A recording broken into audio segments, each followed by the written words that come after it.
What's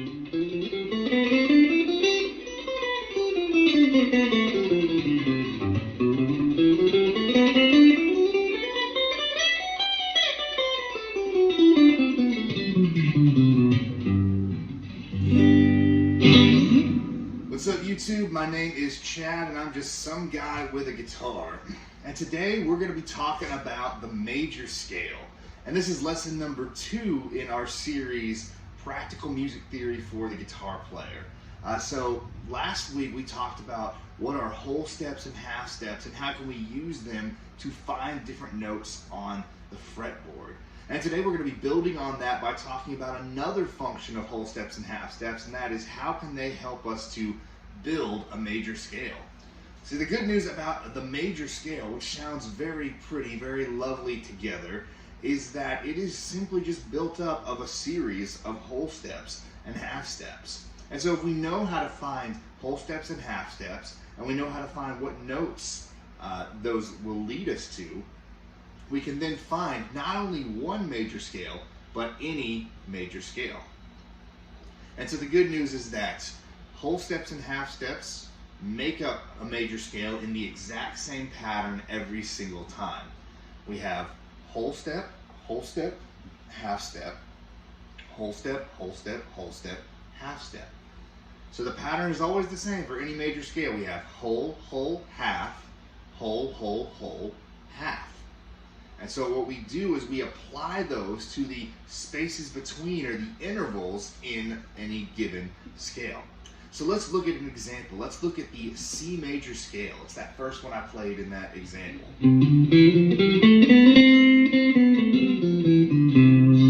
Right there. So we'll start with our root note. We'll start with C. And let's just follow the formula. What's a whole step away from C? Well, we know from last week that it's going to be the next note in the alphabet, or the next note as far as letters go, that is a natural note to a natural note. It's also going to be 2 frets away here, so we see C to D. Now we have another whole step, well, E. So we have whole, whole, and now it's time for a half step. Remember, this half step, E to F, is one of our exceptions. So E, F. Then we go to another whole step, F to G, whole step G to A, another whole step A to B, and then that last half step, another exception, B to C. So all together we have C, D, E, F, G, A, B, C. That's pretty simple, right? There's not even any accidentals in there. So are all major scales just, you start on whatever the letter is, you go through the alphabet and circle back around to whatever you started on? Well, it's not quite that simple, but we do use that same interval formula. So now let's do a scale where we do have an accidental. And I'm not going to use the same kind of scale position, because I want you to see that it's not about just memorizing a position on a fretboard, but we want to actually understand what's going on with the relationship with the notes. There's plenty of resources on YouTube or just on the internet where you can see, here's some scale positions for me to memorize, but what I want to get through to you guys is how you can actually understand the notes, and then that opens up, well, I can use that note anywhere on the fretboard, not simply just locked into this kind of scale box that I've memorized. So let's start with G, and I'm going to use an open position, so I'll use some open strings this time. We'll start with our root G. So let's go a whole step away. So that's going to be A. Let's go another whole step. That's going to be B. Now let's go to our half step. That's going to be C, one of those exceptions. Whole step away from C is going to be D. Whole step away from D is going to be E. And now we have our first accidental. We have E to F sharp. And that F sharp is going to be one whole step away. Remember, E to F is a half step, so go one more half step to F sharp. That's going to be a whole step. And then, of course, we finish out with a half step with F sharp to G. So our whole G major scale is G, A, B, C, D, E, F sharp, G. Same formula, but when we apply those differences there, we get different notes. So remember, it's whether it's C major or whether it's G major, we have whole, whole, half, whole, whole, whole, half. That's going to get you whatever major scale you want. So let's do one more, and I'm going to go way up here on the fretboard to the 10th fret and find our D note, and we're going to do our D major scale. So our D major scale, we start right here with D. What's one whole step away? That's E. What's one whole step away from that is we have F sharp.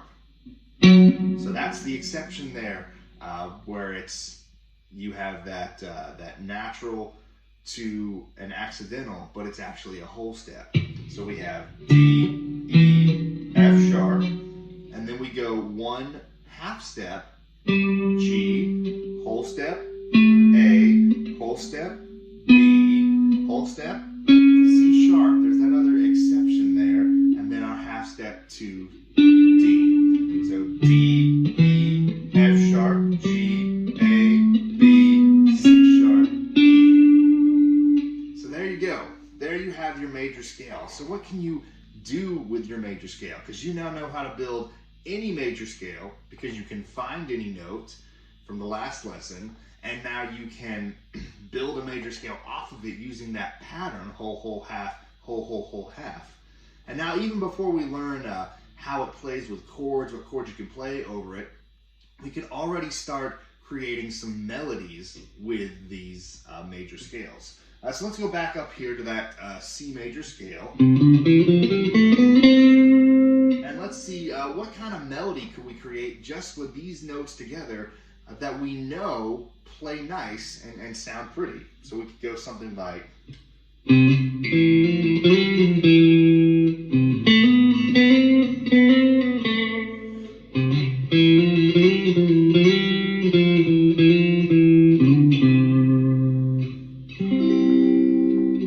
completely off the top of my head, not the best songwriting you've ever heard, but you can already start to see we can create some melodies, and those melodies don't just have to sound like